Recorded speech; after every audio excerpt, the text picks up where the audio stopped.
J&K bank के लोग आए थे, जो एक डेलीगेशन आई थी, तो उनको पूरी तरह बात समझा दी गई है। वो प्रोसेस भी अगले कुछ ही महीने में कंप्लीट कर लिया जाएगा। कब तक J&K बैंक के बैंक पीओ का और बैंकिंग एसोसिएट्स का जो है रिजल्ट बच्चों के लिए सामने आ जाएगा?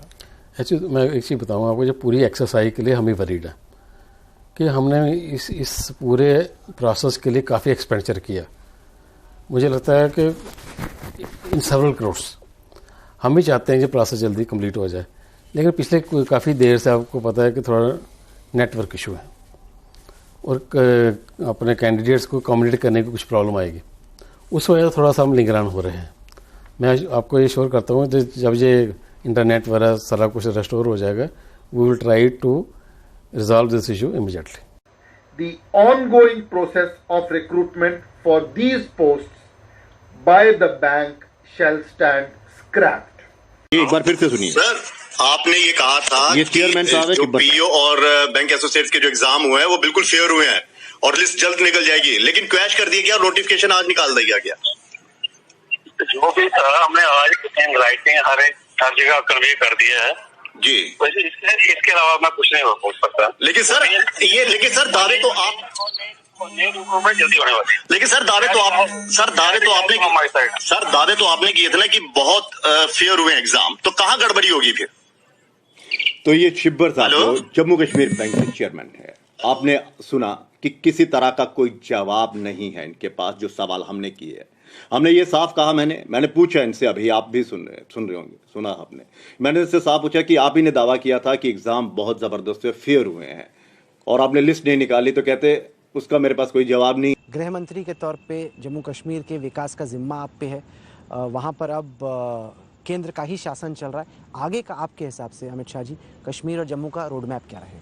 देखिए, मेरा अभी भी मानना है, मैंने देश की संसद के अंदर भी कहा था कि धारा 370 के कारण वहां पर विकास नहीं पहुंच पाया था। अमाप करप्शन हुआ था, अथाह पैसा खाया गया था और विकास के लिए कोई जिम्मेदारी किसी की भी तय नहीं थी। मुझे लगता है अब विकास की गति बढ़ेगी, विकास नीचे तक पहुंचेगा।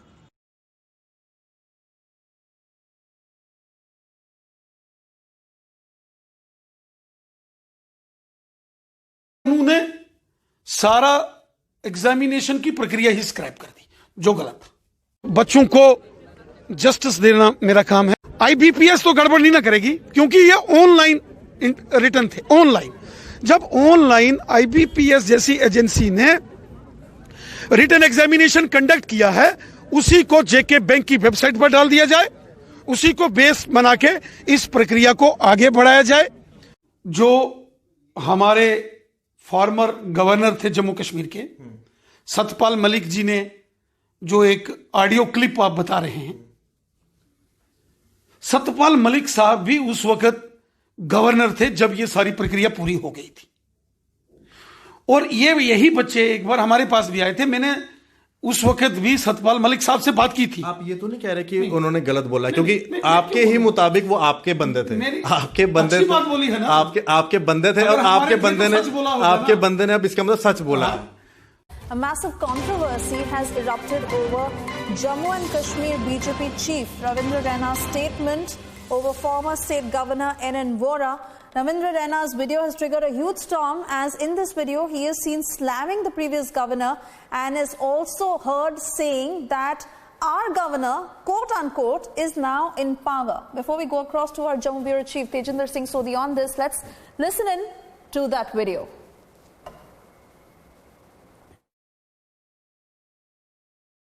4 दिन पहले आपकी हमारी क्या बात हुई थी बताओ? हम नया गवर्नर आया, वोरा को हम नहीं आने चाहते थे, वो अपनी रफ्ती बजाता था। अभी गवर्नर आया, हमारा बता कोई कमी पेशी नहीं होता। सुनो, तो यहाँ पे हम है ना, हम चाहते हैं। वो इस समय भी गोवा के गवर्नर हैं और वो एक कॉन्स्टिट्यूशनल पोस्ट पर हैं। उनके बारे में बहुत सारी टिप्पणी करना ये ठीक नहीं होगा, और उम्र में भी वो मेरे पिताजी की उम्र से भी बड़े हैं, उस नाते से भी हम उनका बहुत सम्मान करते हैं। और जम्मू कश्मीर के गवर्नर, आप ये तो मानेंगे क्रेडिबिलिटी क्राइसिस था, ये मानना है कि शायद अच्छा होता, बेहतरीन होता जब वो यहाँ जम्मू कश्मीर के गवर्नर थे।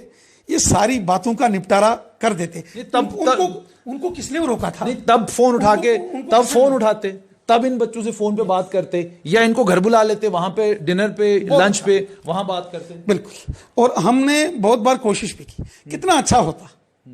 हमने भी बार बार उनसे कहा था ये काम करो।